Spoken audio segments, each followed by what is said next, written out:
Hello guys, welcome to my channel. Today I'll be showing you how to use your mobile phone as a Wi-Fi repeater. So this trick is so simple but very useful when you don't have the required range for your Wi-Fi.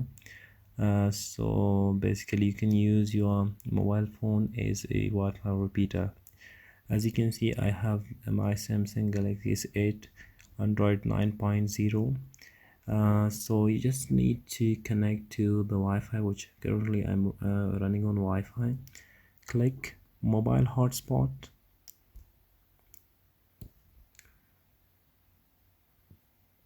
So as you can see, my Wi-Fi and my hotspot is on at the same time. So you just need to go to your computer and connect your computer to the hotspot that you have just shared.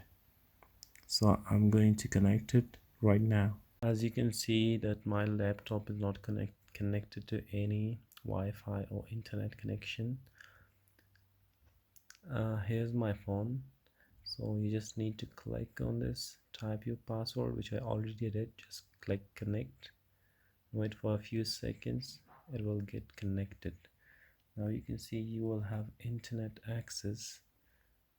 Suppose you're using YouTube or Gmail, just click the website, it will load automatically. It also works fine for applications and free website you use. Thank you very much for watching my video. This is going to be my first video on YouTube. If you like it, please hit that like button and please subscribe to my channel. Thank you for watching. Catch you on the next one.